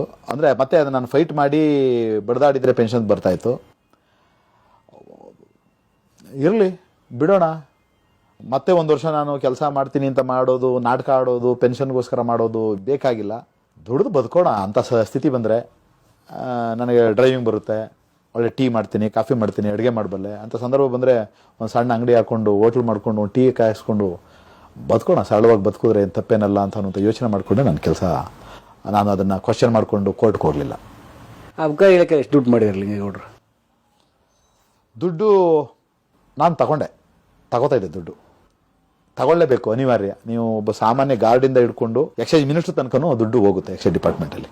ಆದರೆ ನಮ್ಮಂಥ ಒಂದು ಸಾಮಾನ್ಯ ಕುಟುಂಬಗಳಿಂದ ಬಂದಂಥವರು ಇಂಥ ಇಲಾಖೆಗಳಲ್ಲಿ ಕೆಲಸ ಮಾಡುವಾಗ ಹಲವಾರು ಕೈಗಳು ಕಾಯ್ಕೊಂಡು ನಿಂತಿರ್ತವೆ. ನಮ್ಮ ಮದುವೆ, ನಮ್ಮ ತಿಥಿ ಆಗಿದೆ, ನಮ್ಮ ಸಂಬಂಧಿಕರು ತಿಥಿ, ನಮ್ಮ ವಿದ್ಯಾಭ್ಯಾಸಕ್ಕೆ ಸಿಕ್ಕಾಪಟ್ಟೆ ಜನ ಬರ್ತಾಯಿದ್ರು. ಸ್ನೇಹಿತರು ಬರ್ತಾಯಿದ್ರು, ಸಮಸ್ಯೆ ಇದೆ, ನಾವು ಉದ್ಯೋಗ ಇಲ್ಲ, ಕೊಡು ಅಂತ ಬಂದಿದ್ದನ್ನು ಕೊಟ್ಟಿದ್ದೀನಿ. ಎಕ್ಸೈಸ್ ಡಿಪಾರ್ಟ್ಮೆಂಟಿಂದ ಸಂಪಾದನೆ ಮಾಡಿದಂಥ ಹಣವನ್ನು ನಾನೀಗ ಇಟ್ಕೊಂಡಿಲ್ಲ. ನನ್ನ ಕೆಲಸ ಬಿಟ್ಟಾಗಲೇ ನನ್ನ ಹತ್ರ ಏನಿರಲಿಲ್ಲ. ಆದರೆ ನಾನು ನನ್ನ ಸಂಬಳದ ಸೇವಿಂಗ್ಸಲ್ಲಿ ಮಾಡಿದಂಥ ಒಂದಷ್ಟು ಸಣ್ಣ ಅಸೆಟ್ಟು ಅದು ಇದೆ, ಭಾಳ ಕಡಿಮೆ. ಆದರೆ ಇವತ್ತಿಗೆ ಅದು ಒಂದು ಮೌಲ್ಯ ಬಂದಿದೆ. ಅದು ಬಿಟ್ಟರೆ ನನಗೆ ಆಮೇಲೆ ನಾನು ಮೊದಲೇ ನಿಮ್ಗೆ ಹೇಳಿದೆ, ಸಾಹಿತ್ಯದ ವಿದ್ಯಾರ್ಥಿ ಆಗಿರೋದ್ರಿಂದ ನನಗೆ ಕೂಡಿಟ್ಕೋಬೇಕು. ಕುವೆಂಪು ಅವ್ರನ್ನ ಓದೋನು, ಬಸವಣ್ಣನವ್ರನ್ನ ಓದೋನು. ಕುವೆಂಪು ನನಗೆ ನನ್ನ ಮಾನಸ ಗುರು. ಸಂಪೂರ್ಣವಾಗಿ ಕುವೆಂಪು ಅವ್ರನ್ನ ಓದಿದ್ದೀನಿ, ಅರ್ಥ ಮಾಡ್ಕೊಂಡಿದ್ದೀನಿ. ಒಂದು ಮಟ್ಟಕ್ಕೆ ಅರ್ಥ ಆಗಿದೆ ಕುವೆಂಪು ಅವರು ಏನು ಹೇಳ್ತಾರೆ ಅಂತ. ಇವೆಲ್ಲ ನನ್ನ ಒಳಗಡೆ ಇದ್ದುದರಿಂದ ನಾನು ಲೋಭಿತನಕ್ಕೋ ಅಥವಾ ಸಿಕ್ಕಾಪಟ್ಟೆ ಸಂಗ್ರಹಿಸಿಟ್ಕೊಳ್ಬೇಕು ಯಾವುದನ್ನು ಯೋಚನೆ ಮಾಡ್ದನ್ನಲ್ಲ. ನಾನು ಇವತ್ತು ನಮ್ಮದೇನಿದೆ ಸಣ್ಣ ಪುಟ್ಟ ಆಸ್ತಿ, ಅದರಲ್ಲಿ ನಾವು ಬದುಕ್ತಾ ಇದ್ದೀನಿ. ಅದರಲ್ಲಿ ನಾನು ನೆಮ್ಮದಿಯಾಗಿದ್ದೀನಿ ಕೂಡ. ನನಗೆ ಅವತ್ತು ಎಷ್ಟೋ ಹಣ ಬರ್ತಾ ಇತ್ತು. ಆಮೇಲೆ ನಾನು ಬೇರೆ ಎಲ್ಲ ವ್ಯವಹಾರಗಳು ಇಟ್ಕೊಂಡಿದ್ದೆ, ಏನೇನೋ ಮಾಡ್ತಾಯಿದ್ದೆ. ಅದರೆಲ್ಲ ಅಷ್ಟೆಲ್ಲ ಹಣ ಬರ್ತಾಯಿದ್ರು ನಾನು ನೆಮ್ಮದಿಯಾಗಿರಲಿಲ್ಲ. ಮತ್ತೆ ಸಾಲ ಮಾಡಿ ದುಡ್ಡು ಕೊಡಬೇಕಾಗಿತ್ತು. ಈಗ ಜನ ಕೇಳ್ಕೊಂಡು ಬರ್ತಾಯಿದ್ರು, ನಾನು ಸಾಲ ಮಾಡಿ ಬೇರೆಯವ್ರಿಗೆ ಬಡ್ಡಿ ಕೊಟ್ಟಿದ್ದೀನಿ, ಬಡ್ಡಿಗಿಸ್ಕೊಡು, ಇನ್ನೇನು ಮಾಡೋದು, ಮದುವೆ ಅದು ಇದು ಅಂತ ಹೇಳಿದಾಗ ಸಾಲ ಮಾಡಿ ನಾನು ಬಡ್ಡಿ ಕಟ್ಟಿದ್ದೀನಿ, ಅವ್ರು ನಮಗೆ ದುಡ್ಡು ಕೊಟ್ಟಿರಲ್ಲ. ಈ ಥರದ್ದೆಲ್ಲ ಸಮಸ್ಯೆಗಳಿಗೆಲ್ಲ ಸಿಕ್ಕಾಕೊಂಡಿದ್ದೀನಿ. ನಿಮ್ಗೆ ಹೇಳಿದ್ನಲ್ಲ, ಹಣ ಮಾಡ್ತಾ ಇದ್ದೀವಿ ಅಂದಾಗ ಏನಾಗುತ್ತೆ, ನಾನು ಹಣ ಕೊಡಲಿ, ಯಾರೋ ಕೇಳ್ಕೊಂಡು ಬಂದವನಿಗೆ 10 ಸಾವಿರ ಕೊಡು, 50 ಸಾವಿರ ಕೊಡು ನನಗೆ ಕೊಡಲಿಲ್ಲ ಅಂದರೆ ನನ್ನ ದೊಡ್ಡತನ ನಾನು ತೋರಿಸ್ಕೊಳಕ್ಕಾಗಲ್ಲ, ದೊಡ್ಡ ಮನುಷ್ಯ ಅನ್ಸ್ಕೊಳಕ್ಕಾಗಲ್ಲ. ದೊಡ್ಡ ಮನುಷ್ಯ ಅನ್ಸ್ಕೊಳ್ಬೇಕು ಅಂದ್ರೆ ಅದನ್ನು ಮಾಡಬೇಕು. ಅವು ಮತ್ತೆ ಇಂಥ ಸಮಸ್ಯೆಗಳಿಗೆ ಲೀಡ್ ಮಾಡ್ತಾ ಹೋಗ್ತವೆ. ಹಾಗಾಗಿ ಅದು ಯಾವುದಿಲ್ಲ. ಆಮೇಲೆ ಸತ್ಯ ಹೇಳಲ್ಲ, ಸುಳ್ಳು ಹೇಳ್ಕೊಂಡು ನಾವೇ ಒಂದು ಫಾಲ್ಸ್ ಇಮೇಜ್ ಕಟ್ಕೊಂಡು ಆ ಫಾಲ್ಸ್ ಇಮೇಜನ್ನೇ ನಂಬಿಕೊಂಡು ಅದೇ ಭ್ರಮೆನಲ್ಲಿ ಬದುಕಬೇಕಾಗುತ್ತೆ. ಅದ್ಯಾವುದಿಲ್ಲ. ಈಗ ಯಾರೋ ಹಣ ಕೇಳಿದ್ರೆ ಇಲ್ಲಪ್ಪ ನನ್ನ ಹತ್ರ ಇಲ್ಲ, ಆಗ ಇಲ್ಲ ಅಂತ ಹೇಳಿದ್ರೆ ಇವನು ನಾನೇ ದೊಡ್ಡ ಮನುಷ್ಯ ಅಂತ ಅನ್ಕೊಳ್ಳಲ್ಲ, ಮಾಡೋಣ ಕೊಡೋಣ ಅನ್ನೋದು. ಇಂಥ ನಾಟಕಗಳನ್ನು ಆಡ್ಕೊಂಡು ಮಾಡ್ತಾ ಇದ್ವಿ. ಅವೆಲ್ಲವೂ ಸಮಸ್ಯೆಗಳಿಗೆ ನನ್ನ ದುಡ್ಡಿತ್ತು. ಈಗ ಯಾವುದೂ ಇಲ್ಲ. ಯಾರಾದರೂ ಸಾಲ ಕೊಡಪ್ಪ, ಏನೋ ಸ್ವಲ್ಪ ದುಡ್ಡಿದೆಯಾ ಅಂದರೆ ಇಲ್ಲ ಅಣ್ಣ ನನ್ನ ಹತ್ರ. ಫ್ಯಾಕ್ಟ್ ನಮ್ದೇನಿದೆ ಸ್ಥಿತಿ. ಈಗ ನಮ್ಮ ಜೇಬಲ್ಲಿ ದುಡ್ಡಿದ್ರೆ ಯಾರೋ ಸ್ನೇಹಿತರ ಹತ್ರ ಹೋಗಿ ಕಾಫಿ ಕುಡಿಯೋದನ್ನು ಕಾಫಿ ಕುಡಿತೀವಿ. ಜೇಬಲ್ಲಿ ದುಡ್ಡಿಲ್ಲ. ಈಗ ನಾನು ಬರಬೇಕಾದ್ರೂ ₹100 ಕೇಳಿದ್ರೆ ಅಲ್ಲಿಂದ ಆಟೋ. ಇಲ್ಲ ₹100 ಎಲ್ಲ ಆಟೋ ಇದು ಹಾಕೋಣ ಅಂದೆ, ಮೀಟ್ರ್ ಹಾಕೋಣ ಅಂದೆ. ಇಲ್ಲ ₹100 ಆಗುತ್ತೆ ಮೀಟ್ರ್ ಎಲ್ಲ, ಯಾವ ಮೀಟ್ರ್ ಇಲ್ಲ ರೀ ಈಗ, ಯಾವುದು ಇದ್ದ ಯಾವ ಮೀಟ್ರ್ ಗೀಟ್ರ್ ಏನಿಲ್ಲ, ಎಲ್ಲ ಹಾಳಾಗ್ಬಿಟ್ಟವೆ, ನೀವು ಕೊಡ್ತೀರಾ ಬರ್ತೀನಿ ಅಂತ. ಇಲ್ಲ ಅಣ್ಣ ಮೀಟ್ರ್ ಹಾಕುಂತ ಗತ್ಕೋತೀನಿ ಅಂತ ಬಂದೆ ಒಂದು ಅರ್ಧ ಕಿಲೋಮೀಟ್ರ್ 3/4 ಕಿಲೋಮೀಟ್ರು. ಇನ್ನೊಂದು ಗಾಡಿ ನಿಲ್ಲಿಸ್ತೆ, ಎಲ್ಲಿಗೆ ಅಂದ, ಕೈ ಹೊಡೆದೆ, ಎಲ್ಲಿಗೆ ಅಂದ, ಇಲ್ಲಿಗೆ ಅಂತ ಹೇಳಿದೆ. ಮೀಟ್ರ್ ಹಾಕ್ತೀರಾ ಅಂದೆ, ಮೀಟ್ರ್ ಹಾಕ್ತೀನಿ ಎತ್ಕೊಳ್ಳಿ ಅಂದ, ಹತ್ಕೊಂಡು ಬಂದೆ. ₹60 ಕೊಟ್ಟೆ. ಈಗ ನನಗೆ ನೀವು ಮೊದಲೇ ಹೇಳಿದ್ರಿ, ಆ್ಯಕ್ಚುಲಿ ನನಗೆ ಲೊಕೇಶನ್ ಶೇರ್ ಮಾಡಿದರೆ ರೈಲ್ವೆ ಸ್ಟೇಷನ್ ನಡ್ಕೊಬತ್ತಾ ಇದ್ದೆ, ತಣ್ಣಗಿತ್ತು, ಆರೋಗ್ಯ ಚೆನ್ನಾಗಿರುತ್ತೆ. ಇವೆಲ್ಲ ರೀತಿಯಲ್ಲಿ ನಾವು ಯೋಚನೆ ಮಾಡಿಕೊಂಡು ಬದುಕ್ತೀವಿ. ರವಿಕೃಷ್ಣಾರೆಡ್ಡಿ ನಿಜವಾಗ್ಲೂ ಈ ಥರದೊಂದು ಚಿಂತನಾಕ್ರಮವನ್ನು ಆಲೋಚನೆಯನ್ನು ರವಿಕೃಷ್ಣಾರೆಡ್ಡಿ ಪ್ರಾರಂಭದ ಹಂತದಲ್ಲಿ ಎಲ್ಲವೂ ಸರಿ ಇರ್ತವೆ, ಆಮೇಲೆ ಒಂದ್ಸಲ ಕೈಗೆ ಅಧಿಕಾರ ಅನ್ನೋದು ಏನೋ ಬಂದ್ಮೇಲೆ ಎಲ್ಲರೂ ಹಾಳಾಗ್ತಾರೆ ಅಂತ ಹೇಳ್ತಾರೆ. ಎಲ್ಲರ ವಿಚಾರದಲ್ಲೂ ಅದು ನಿಜ ಆಗುತ್ತೆ ಅಂತೆಲ್ಲ. ಆವತ್ತಿನ ಸ್ಥಿತಿಗತಿಗೆ ಅನುಗುಣವಾಗಿ ಯಾವುದೋ ಒಂದು ಯೋಜನೆಗಳನ್ನು ತರ್ತೀವಿ ಅಂತ ಹೇಳಿದ್ದು ಆವತ್ತಿಗೆ ಪ್ರಾಕ್ಟಿಕಲ್ ಆಗಿ ನಮ್ಮ ಕೈಲಿ ತರೋಕ್ಕಾಗದಿರ್ಬೋದು, ಆದರೆ ನಾವು ಭ್ರಷ್ಟಾಚಾರಿಗಳಾಗಲ್ಲ. ಹಣ ಏನೂ ಕೊಡಲ್ಲ ಅನ್ನುವಂಥದ್ದನ್ನು ನಾನೊಬ್ಬ ಯೋಗಿ, ಸುಮ್ಮನೆ ಹೇಳ್ಬಾರ್ದು. ನಾನು ದಿನ ಬೆಳಗ್ಗೆ ಎದ್ದು ನಾನು ಧ್ಯಾನ ಮಾಡ್ತೀನಿ. ನಮ್ಗೆ ಅರ್ಥ ಆಗಿದೆ ಯಾವುದು ಶಾಂತಿ ಮತ್ತು ನೆಮ್ಮದಿಯನ್ನು ಕೊಡುತ್ತೆ. ಮನುಷ್ಯ ನೆಮ್ಮದಿಯಾಗಿರ್ಬೇಕಾದ್ರೆ ಏನನ್ನು ಅಳವಡಿಸ್ಕೊಳ್ಬೇಕು, ಹೇಗೆ ಬದುಕಬೇಕು, ಏನು ತಿನ್ನಬೇಕು ಅಂತ ಅನ್ನುವಂಥದ್ದನ್ನು ವೈಜ್ಞಾನಿಕವಾಗಿ ಯಾಕೆ ಹೇಳಲಾಗ್ತಾ ಇದೆ ಅಂತ ಅನ್ನುವಂಥದ್ದು ಒಂದಷ್ಟು ಸ್ಪಷ್ಟವಾದಂಥ ಅರಿವು ಬಂದಿದೆ. ಹಾಗಾಗಿ ನಾವು ಯಾವ ಕಾರಣಕ್ಕೂ ಅಧಿಕಾರ ನಮ್ಮನ್ನು ಭ್ರಷ್ಟರನ್ನಾಗಿಸೋದಕ್ಕೆ ಸಾಧ್ಯವೇ ಇಲ್ಲ ಅಂತ ನಾವು ಇವತ್ತು ನಂಬ್ಕೊಂಡಿದ್ದೀವಿ. ಜನ ಕೂಡ ನಂಬಬೇಕು. ಇಡೀ ಬದುಕನ್ನು ಒಂದು ರೀತಿಯಲ್ಲಿ ಇಂಥ ಒಂದು ನಿರ್ಣಾಯಕವಾದಂಥ ಕಾಲಘಟ್ಟದಲ್ಲಿ ಈ ಸಮಾಜವನ್ನು ಕಟ್ಟೋದಕ್ಕೆ ಬಳಸಬೇಕು. ಅದರಲ್ಲೇ ನಮ್ಮ ಜನ್ಮದ ಸಾರ್ಥಕತೆ ಮತ್ತು ನಮ್ಮ ಕುಟುಂಬದ ಒಳಿತು ಮತ್ತು ನಮ್ಮ ಮಕ್ಕಳ ಭವಿಷ್ಯ ಕೂಡ ನಿಂತಿದೆ ಅನ್ನೋದನ್ನು ನಂಬಿಕೊಂಡು ನಾವು ಇದರಲ್ಲಿ ಹೇಳ್ತಿರೋದು. ಒಂದು ಪಕ್ಷ ಹೇಗೆ ನಡೀತು? ಹಣ ಇಲ್ಲದೆ ಜನ ದೇಣಿಗೆ ಕೊಡ್ತಾ ಇದ್ದಾರೆ ಇವತ್ತು. ಅದಕ್ಕೇನೆ ನಮಗೆ ಜನ ಒಂದು ತಿಂಗಳಿಗೆ 1 ಲಕ್ಷ 2 ಲಕ್ಷ ಹಿಂಗೆ ದೇಣಿಗೆ ಕೊಡ್ತಾ ಇದ್ರು. ನಮ್ಮ ಸೋಷಿಯಲ್ ಮೀಡಿಯಾದಲ್ಲಿ ದುಡ್ಡು ಬರ್ತಾ ಇತ್ತು. ಒಂದಷ್ಟು ಜನ ಕೊಟ್ಟಂಥ ದೇಣಿಗೆನಲ್ಲೇ KRS ಪಕ್ಷ ನಡೆಸ್ತಾ ಇರೋದು. ನಮ್ಮದೊಂದಷ್ಟು ಖರ್ಚಾಗಿದೆ. ಮೊದಲ ಹಂತದಲ್ಲಿ ನಾವು ಓಡಾಡಬೇಕಾದ್ರೆ, ಹೊರಗಡೆ ಓಡಾಡಬೇಕಾದ್ರೆ, ವೆಹಿಕಲ್ಗಳಿಗೆ ಡೀಸೆಲ್ ಹಾಕಿಸ್ಬೇಕಾದ್ರೆ, ರೈಲು ಚಾರ್ಜ್ ಕಟ್ಟಬೇಕಾದ್ರೆ, ಇದಕ್ಕೆಲ್ಲ ನಮ್ದು ಖರ್ಚಾಯಿತು. ಅದನ್ನು ನಾವು ಯಾವ್ದು ಭಾವಿಸ್ಕೊಂಡ್ವಿ ಅಂದರೆ, ನಾವು ವೈಯಕ್ತಿಕವಾಗಿ ನಮ್ಮ ಸ್ನೇಹಿತರುಗಳ ಜೊತೆಯಲ್ಲಿ ಯಾವುದೋ ಒಂದು ಪಾರ್ಟಿ ಇತ್ಯಾದಿ ಅಂತ ಖರ್ಚು ಮಾಡಿದರೆ ಏನು ಖರ್ಚಾಯ್ತು ಆ ಖರ್ಚಾಗ್ತಾ ಇದೆ. ತಿಂಗಳ ಒಂದು 5-10 ಸಾವಿರ ಖರ್ಚು ಬರ್ತಾ ಇರ್ಬೋದು ಮೊದಲ ಹಂತದಲ್ಲಿ ಅಂತ. ಫಸ್ಟು ನಮಗೊಂದು 1.5 ವರ್ಷ 2 ವರ್ಷ ನಮ್ಮದು ಒಂದು 10,000-15,000 ಹಿಂಗೆ ಖರ್ಚಾಗ್ತಾ ಇತ್ತು. ನಾವು ಈ ಥರ ಯೋಚನೆ ಮಾಡ್ಕೊಂಡ್ವಿ. ನಾವೆಲ್ಲ ಕೆಲಸ ಬಿಟ್ಟು ಬಂದಿದ್ದರಿಂದ ಅಯ್ಯೋ ನಾವೆಲ್ಲ ಹೋಗಿ ಒಂದು ಯಾವುದೋ ಪಾರ್ಟಿ ಮಾಡಿದ್ರೆ 5,000 ಖರ್ಚು ಮಾಡ್ತಾ ಇದ್ವಿ, 10,000 ಖರ್ಚು ಮಾಡ್ತಾ ಇದ್ವಿ, ಇದಕ್ಕಲ್ವಾ ಅಂತ ಹೇಳ್ಕೊಂಡು. ಅದಾದಮೇಲೆ ಕಳೆದ 3 ವರ್ಷಗಳಿಂದ ಜನ ನಮಗೆ ದೇಣಿಗೆ ಕೊಡ್ತಾ ಇದ್ದಾರೆ. ಆ ದೇಣಿಗೆ ಕೊಡ್ತಾ ಇರುವಂಥ ದುಡ್ಡಲ್ಲಿ ಬಹಳ ಹಿತಮಿತವಾಗಿ ನಾವು ಖರ್ಚು ಮಾಡ್ತೀವಿ. ನಮಗೆ ಟಿಕೆಟ್ ಫೇರ್ ಉಳಿದು ನಮ್ಮ ಪಕ್ಷದ ಕಾರ್ಯಕರ್ತರು ಅಲ್ಲಿ ಅವರೇನು ಮನೆಗೆ ಹೋದರೆ ಅವರು ಎಲ್ಲಿ ಊಟ ಕೊಡ್ತಾರೆ, ಯಾವುದೋ ಒಂದು ಭಾಳ ಸಿಂಪಲ್ ಫುಡ್, ಯಾವುದೇ ಕಾರಣಕ್ಕೂ ನಾವು ನಮ್ಮ ಪಕ್ಷ ನಿಮಗೆ ಇದನ್ನು ಭಾಳ ಮುಖ್ಯವಾಗಿ ಹೇಳಲೇಬೇಕು, ಹೇಳ್ತಾನೆ ಇದ್ದೀವಿ ಎಲ್ಲ ಕಡೆ. ಈಗ ನಾವು ಉದಾಹರಣೆಗೆ ಬೀದರ್ಗೋ ಗುಲ್ಬರ್ಗೋ ಹೋದ್ವಿ ಅಂತ ಇಟ್ಕೊಳ್ಳಿ. ಅಲ್ಲಿ ಯಾರೋ ಈಗ ಇವರು ಹೊಸ್ದಾಗಿ ಬಂದಿದ್ದಾರೆ, ಏನೋ ರಾಜ್ಯ ಮಟ್ಟದ ನಾಯಕರುಗಳು, ಇವರು ಪಕ್ಷದ ಮುಖ್ಯವಾದ ಮುಖಂಡರುಗಳು, ಸರ್ ಯಾವುದೋ ಒಂದು 4,000 ಇದೆ ಸರ್, 5,000 ಇದೆ ಸರ್, ರೂಮ್ ಮಾಡ್ತೀವಿ ಸರ್, ಇಲ್ಲಿ ಉಳ್ಕೊಳ್ಳಿ ಸರ್ ಅಂದರೆ, ಹಣ ಬೇಡ. ನಿಮ್ಮ ಮನೆಯಲ್ಲಿ ಎಲ್ಲರೂ ಮೇಲ್ಗಡೆ ರೂಮು ಯಾವುದೋ ಖಾಲಿ ಇದೆಯಾ ಜಾಗ, ನಿಮ್ಮ ಸ್ನೇಹಿತರದ್ದು ಅಥವಾ ಇಲ್ಲಿ ಯಾವ್ದಾದ್ರು ದೇವಸ್ಥಾನ, ಅವು ಚೌಲ್ಟ್ರಿ ಈ ಥರ ಜಾಗ ಇದೆಯಾ, ಐ ಬಿ ಆದರೆ ಒಂದು 100-120 ರೂಪಾಯಿ 150 ರೂಪಾಯಿ ಕೊಟ್ಟರೆ ಐಬಿನಲ್ಲಿ ಸಿಗುತ್ತೆ, ಅಂಥ ಜಾಗ ನೋಡ್ರಿ ಅಂತ ಹೇಳೋದು. ಆಮೇಲೆ ಊಟ ಸಾರು ಒಳ್ಳೆ ಹೋಟ್ಲಿಗೆ ಹೋಗೋಣ ಸರ್ ಆಗಿಲ್ಲ, ಬೇಡ.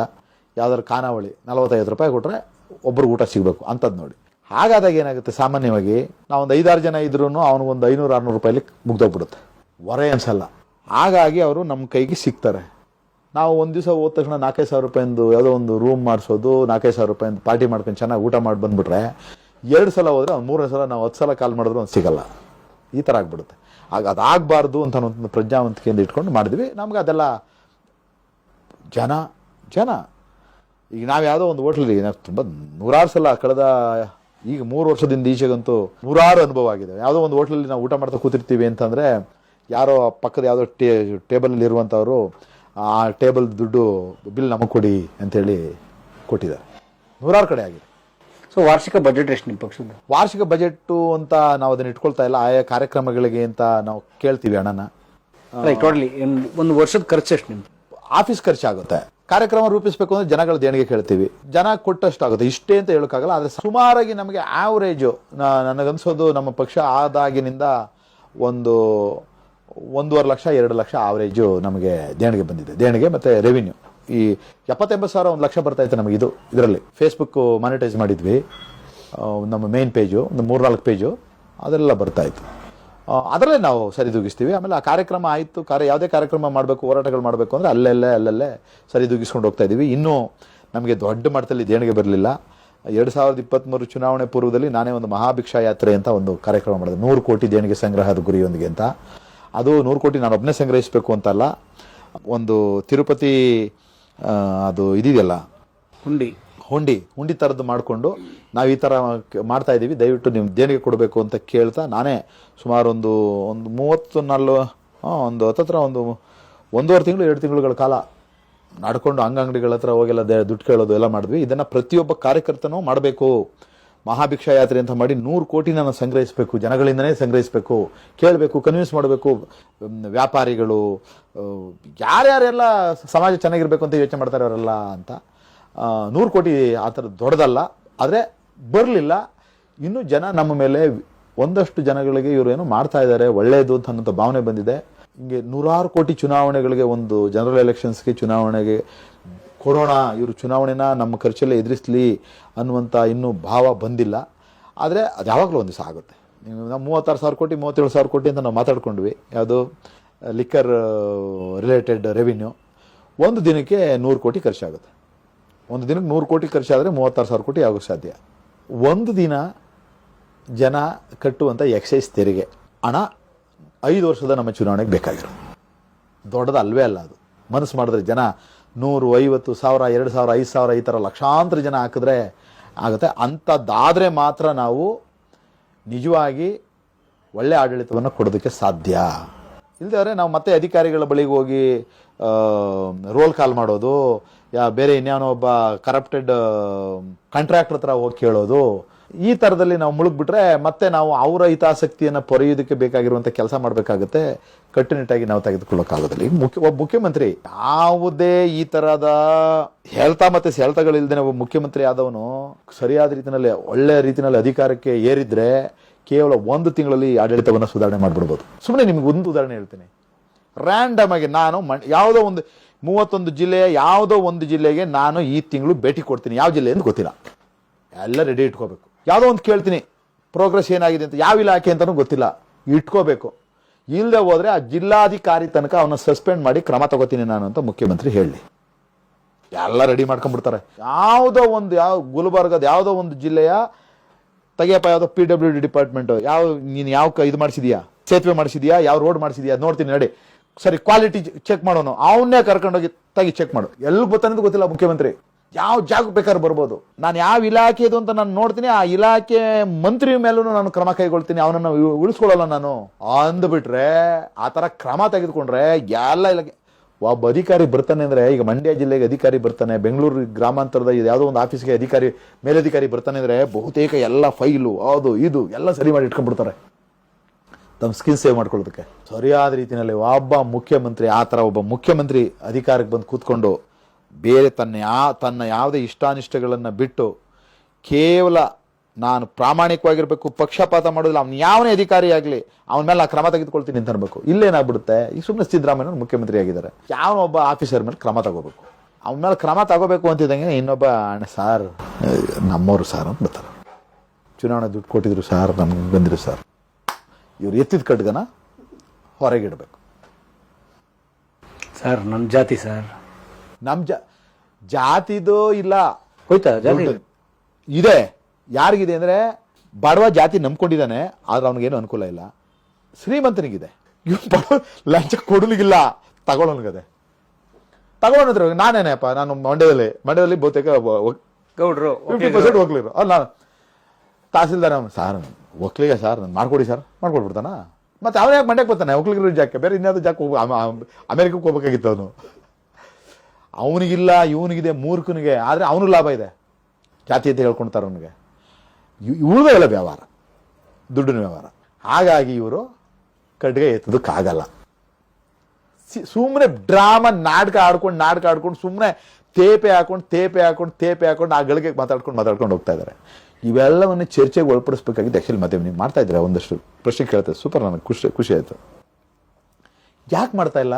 ನಾವು ಅದನ್ನ ಯೋಚನೆ ಮಾಡಬೇಕು. ಸಿದ್ಧತೆ ಬೇಕಾಗುತ್ತೆ, ಅದಕ್ಕೆ ಹಲವಾರು ವಿಚಾರಗಳನ್ನ ತಿಳ್ಕೊಬೇಕಾಗುತ್ತೆ, ಪ್ರಶ್ನೆ ಮಾಡಬೇಕಾಗುತ್ತೆ, ಅಂಥ ಎಕ್ಸ್ಪರ್ಟ್ಸ್ಗಳನ್ನ ಕೂರಿಸ್ಕೊಂಡು ಪ್ಯಾನೆಲ್ ಡಿಸ್ಕಷನ್ಸ್ ಮಾಡಿಸ್ಬೇಕಾಗುತ್ತೆ. ಅದಕ್ಕೆ ಇವರು ರೆಡಿ ಆಗಬೇಕಾಗುತ್ತೆ.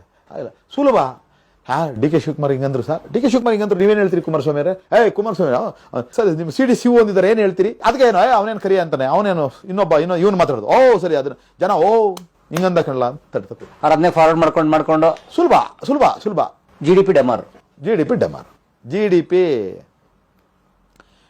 ಕುಸಿಯುತ್ತೆ. ಆದರೆ ಜಿ ಡಿ ಪಿ ಎಲ್ಲ ಈಗಾಗಲೇ ಮಾಮೂಲಿ ಕುಸ್ತು ಬಿಡಬೇಕಾಗಿತ್ತು. ಯಂತ್ರಗಳು ಕೆಲಸ ಮಾಡ್ತಾ ಇದೆ, ಟೆಕ್ನಾಲಜಿ ಜಾಸ್ತಿ ಆಗಿರೋದ್ರಿಂದ JCB, ಟಿಪ್ಪರು, ಲಾರಿ, ಟ್ರ್ಯಾಕ್ಟರ್ಗಳು ಇವು ಕೆಲಸ ಮಾಡ್ತಾ ಇರೋದ್ರಿಂದ ಸಂಪತ್ತು ಸೃಷ್ಟಿ ಆಗ್ತಾ ಇರೋದು. ಜನ ಈಗ ಆಲ್ರೆಡಿ 50% ಜನ ಕೆಲಸ ಮಾಡ್ತಾ ಇಲ್ಲ. 50% ಜನ ಯಾರು ಕೆಲಸ ಮಾಡ್ತಾ ಇದಾರೆ ನಿಮಗೆ? ಹೌದು, 50% ಜನ ಕೆಲಸ ಮಾಡ್ತಾ ಇಲ್ಲ. ಮತ್ತೇನ್ ಮಾಡ್ತಾರ ದಿನ? ಊಟ ಮಾಡ್ತಾರೆ, ಮಲಗ್ತಾರೆ, ಸಾಯಂಕಾಲ ಚೀಪ್ ಲಿಕ್ಕರ್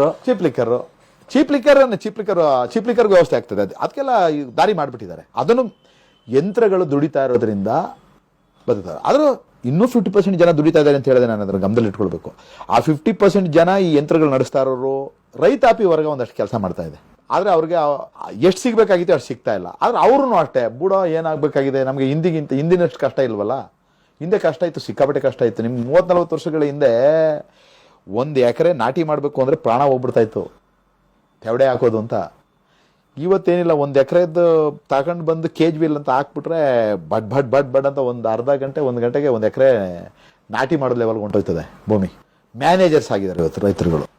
ಹಾಗಾಗಿ ಕೆಲಸ ಮಾಡ್ತಾ ಇರೋ ಸಂಖ್ಯೆ ಕಡಿಮೆ, ಮಿಷಿನ್ಗಳು ಕೆಲಸ ಮಾಡ್ತಾರೆ ಅಂತ ನಾವು ಊಟ ಮಾಡ್ತಾ ಇದ್ದೀವಿ. ಬೆಳೀತಾ ಇದೆ ಪ್ರಕೃತಿ, ಭಗವಂತ ಉಣ್ಕೊಂಡು ಕಾಲ ಕಳೀತಾ ಇದ್ದೀವಿ. ಹಾಗಾಗಿ ಇದು ನಡ್ಕೊಂಡು ಹೋಗ್ತಾ ಇರೋದು ನಮ್ದು. ಇಲ್ಲದ್ರೆ ಇಷ್ಟೊತ್ತಿಗೆ ಕ್ರಾಂತಿ ಆಗ್ಬಿಡ್ಬೇಕಾಗಿತ್ತು. ಕ್ರಾಂತಿ ರಕ್ತ ಕ್ರಾಂತಿನೇ ಆಗ್ಬಿಡ್ಬೇಕಾಗಿತ್ತು ನಮ್ಮ ದೇಶದಲ್ಲಿ. ಆಗಲ್ಲ. ಯಾಕೆಂದ್ರೆ ಈಗ ಹ್ಯಾಕ್ ಆಗ್ತಾ ಇದ್ದಾರೆ ಜನ. ಈಗ ಮನುಷ್ಯ ಯಂತ್ರಗಳನ್ನು ಹ್ಯಾಕ್ ಮಾಡ್ತಾ ಇದ್ನಲ್ಲ, ಯಂತ್ರಗಳನ್ನು ಬಳಸಿ ಮನುಷ್ಯನನ್ನೇ ಹ್ಯಾಕ್ ಮಾಡ್ಲಾಗ್ತಾ ಇದೆ. ಮನುಷ್ಯನೇ ಹ್ಯಾಕ್ ಆಗ್ತಾ ಇದ್ದಾನೆ. ಹ್ಯಾಕ್ ಆಗ್ತಾ ಇರೋದ್ರಿಂದ ಅವನಿಗೆ ಅವನು ಯಾವ ವಿಚಾರಗಳನ್ನು ಕೂರ್ತು ಅವ್ನು ಮಾತಾಡಬೇಕಾಗಿತ್ತು ಆ ವಿಚಾರ ಬಿಟ್ಟು ಅವನು ಡಿಸ್ಟ್ರಾಕ್ಟ್ ಆಗಿರೋದು. ನಂಬಿಸ್ಬಿಡ್ತಾರೆ ಈಗ ಅದನ್ನೇ.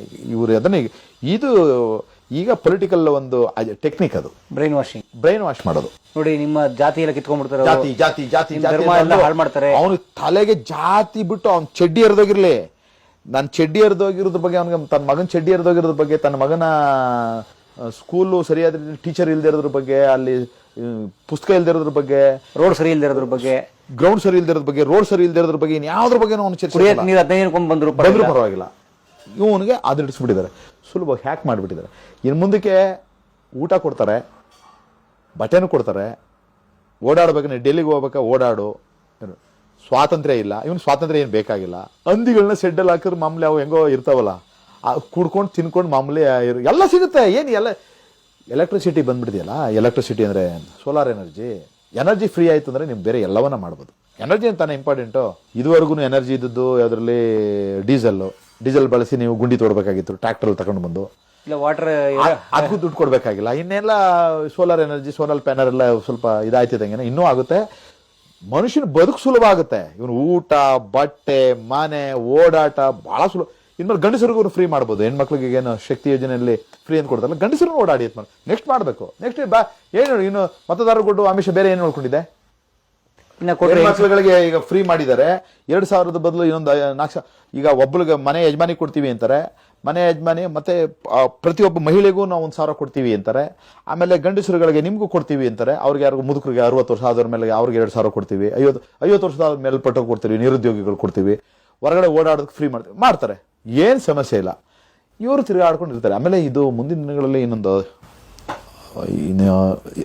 Artificial intelligence entry ಕೊಟ್ಬಿಟ್ಟಿದೆ. ಏನಾಗುತ್ತೆ, ಹೇಗೆ ಈ ವ್ಯವಸ್ಥೆ ನಡೆಯುತ್ತೆ ಅನ್ನುವಂಥದ್ದನ್ನು ಯಾರೂ ಊಹೆ ಮಾಡ್ಕೊಳ್ಳೋಕ್ಕಾಗಲ್ಲ. ಸಾಧ್ಯವಾದಷ್ಟು ಮನಸ್ಸನ್ನು ಶಾಂತವಾಗಿ ಇಟ್ಕೊಳ್ಳೋದಕ್ಕೆ ಬೇಕಾಗಿರುವಂಥ ಕ್ರಿಯೆಗಳಲ್ಲಿ ತೊಡಗಬೇಕು, ದುಡಿಬೇಕು. ಸಾಧ್ಯವಾದಷ್ಟು ಅವನು ಯಾವ್ದು ಕ್ಷೇತ್ರ ಇರುತ್ತೆ ಆ ಕ್ಷೇತ್ರದಲ್ಲಿ ಅವನು ದುಡಿಮೆ ಮಾಡಬೇಕು, ಪ್ರಾಮಾಣಿಕವಾಗಿ ಮಾಡಬೇಕು, ನೆಮ್ಮದಿ ಪಡ್ಕೋಬೇಕು. ಇಲ್ಲದೆ ಹೋದರೆ ಹುಚ್ಚರ ಸಂಖ್ಯೆ ಜಾಸ್ತಿ ಆಗುತ್ತೆ, ಪ್ರಿಸನ್ಸ್ ಜಾಸ್ತಿ ಬೇಕಾಗುತ್ತೆ, ಹುಚ್ಚಾಸ್ಪತ್ರೆಗಳ ಸಂಖ್ಯೆ ಜಾಸ್ತಿ ಆಗುತ್ತೆ. ಇನ್ನು ಯೋಗದವ್ರಿಗೆ, ಜ್ಯೋತಿಷಿಗಳಿಗೆ, ಡಾಕ್ಟ್ರುಗಳಿಗೆ, ವಾಸು ಮಾಡೋರಿಗೆ, ಹುಚ್ಚತ್ತು ಬಂದಿರ್ತಲ್ಲ ಇವರೆಲ್ಲರಿಗೂ, ಇಂಥವ್ರಿಗೆ ಡಿಮಾಂಡ್ ಜಾಸ್ತಿ ಆಗಿಬಿಡುತ್ತೆ. ಇಂಥ ಏನೇನೋ ವಿಚಿತ್ರವಾದಂಥ ಆಯಾಮಗಳಿಗೆ ಈ ಪ್ರಪಂಚ ತೆರ್ಕೊಳುತ್ತೆ. ಯಾರೂ ಊಹೆ ಮಾಡೋಕ್ಕಾಗಲ್ಲ, ಅಂಥ ಸ್ಥಿತಿಗೆ ಹೋಗುತ್ತೆ.